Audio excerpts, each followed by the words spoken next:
की। माशाअल्लाह, ईमान आपका पुख्ता है और बुलाएंगे हम आपको ऐसे कि अहलिया है आप उनकी, जो पाकिस्तान की आन है, पाकिस्तान की शान है, पाकिस्तान की जान है, पाकिस्तान की पहचान है।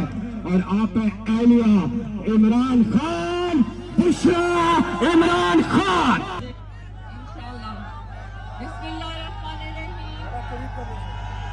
अस्सलातु वस्सलामु अलैका या रसूलल्लाह सल्लल्लाहु अलैहि वसल्लम, इय्याका नअबुदु व इय्याका नस्तईन।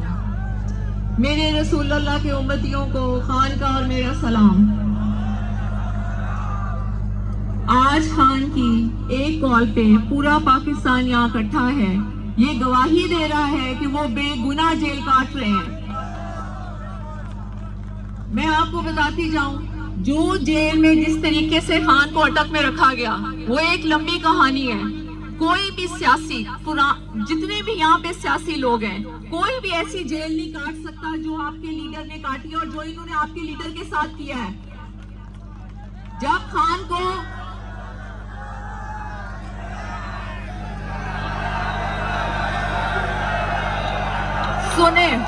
सुनिए, जब ये खान को अटक लेके गए, इन्होंने हमें एक हफ्ता मिलने नहीं दिया खान से। फिर हम जबरदस्ती खान पहुंचे। जब हमें खान से मिलने दिया, एक हफ्ते में खान सूख के बिल्कुल ऐसे थे कि आप सोच भी नहीं सकते। ना इन्होंने खान को बिस्तर दिया, ना इन्होंने खान को कोई चादर दी। एक छोटा सा सेल जिसको काल कोठरी कहा जाता है, उसमें इन्होंने खान को रखा। अब सुनते जाएं, आप पहले सुनते जाएं।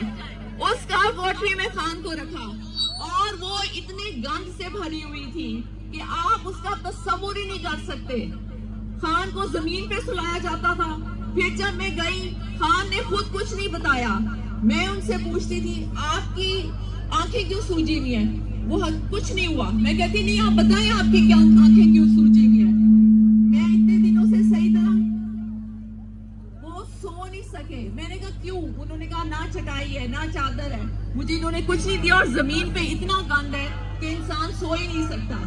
हमने शोर मचा के जब कहा कि खान को चारपाई दी जाए, तो आपको पता है उन्होंने खान को कैसी चारपाई दी? ऐसी, ताकि ना खान उसमें सीधा सो सके ना करवट के बाद। यूं का मतलब ऐसे बीच में से गिरी हुई। ये आपके खान के साथ किया। एक बाल्टी पानी दिया जाता था जिसमें वजू करो और जो बाथरूम के लिए भी इस्तेमाल होगी। कितने महीने उनको शीशा नहीं दिया गया, ना वो शेव कर सके। और जब मैं उनसे मिली, उनका मुंह भी नहीं धुला हुआ था। वो 8 या 9वां दिन था। तो खान के साथ इन्होंने बहुत कुछ किया। अगर किसी और सियासी रहनुमा के साथ ये करते तो यकीन माने वो कब के हाथ खड़ा कर चुका था। खान ने एक बात कही कि मैं जिंदा हूँ अपने मुल्क के लिए, मैं मरूंगा अपने मुल्क के लिए, ताकि मेरा रब मुझसे पूछे तो मैं कहूँ कि जो मैं कर सकता था वो मैंने किया।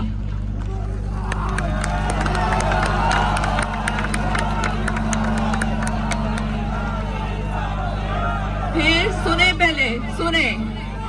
सुने और अब अडियाला जेल में इन्होंने खान को अंधेरे में रखा।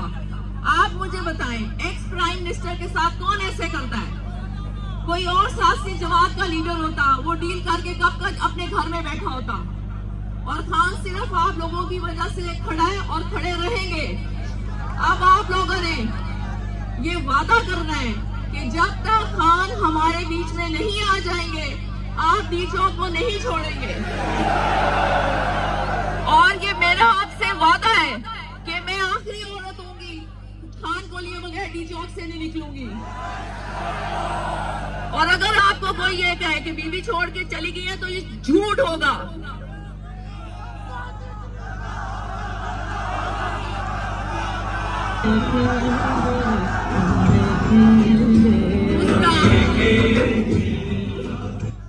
दूसरा, खान ने जो मुझे लाएअमल दिया था वो पार्टी को अमानत के तौर पे मैंने दे दिया। खान एक शाहीन है जिसकी परवाज हमेशा ऊंची होती है। और खान के साथ जितने गिद्ध थे वो सब झड़ गए। आपको खुद पता होगा कि गिद्ध और शाहीन में क्या फर्क होता है। होता है।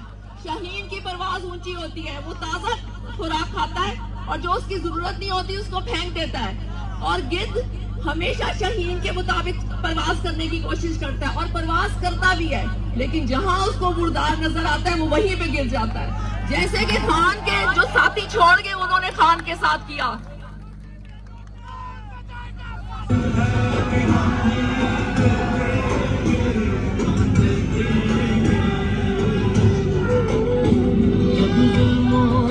इन्होंने खान की बीवी के साथ क्या किया ये मैं आपको हल्फन बता रही हूँ। इन्होंने मुझे खाने में हार्पिक खिलाई, 20 दिन तक मैं बात नहीं कर सकती थी।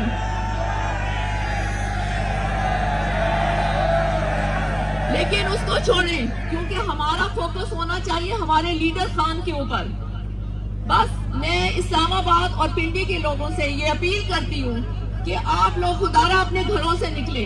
कब तक आप लोग चुप करके सिर्फ टीवी पे तमाशा देखेंगे? इन्होंने हमारे लिए सारे टीवी चैनल्स को, होटल्स को, रास्ते में हर चीज को बंद कर दिया।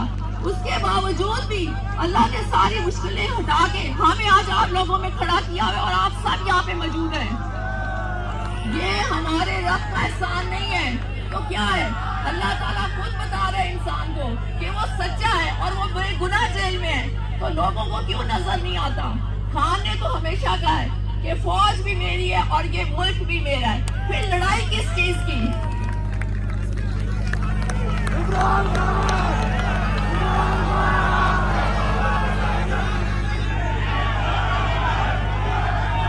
दूसरा, मैंने आप लोगों से सबसे गुजारिश करनी थी, हम डी चौक जाएंगे, अगर हमें वहाँ धरना देना पड़ा हम वहाँ धरना देंगे।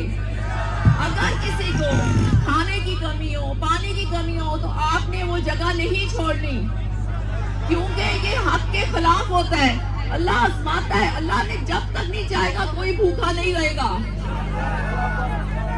और सबने बंदोबस्त करना है। अगर हम वहाँ रहेंगे, बिल्कुल रहेंगे जब तक हमें खान नहीं मिलेगा। आप सबने टेंट्स का भी बंदोबस्त करना है।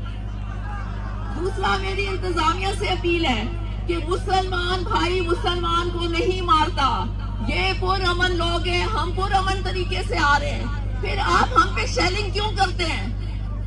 जबकि हम खान सिर्फ हक और सच की आवाज के लिए लड़ रहा है, आपको नहीं पता कि वो हक के लिए खड़ा है, फिर आप शेलिंग क्यों करते हैं? फिर लोगों को जख्मी क्यों करते हैं? इस्लामाबाद और पिंडी, ये आपके पास आखिरी मौका है, आपको अपने मुल्क के लिए निकलना पड़ेगा और जो काफिले पाकिस्तान में यहाँ से पहुंचे हैं आपको उनका ख्याल करना पड़ेगा। और आप सब वादा करें, हलफ लें कि खान को लिए बगैर अब कोई नहीं जाएगा इंशाअल्लाह। सल्लल्लाहु अलैहि वसल्लम। बहुत शुक्रिया।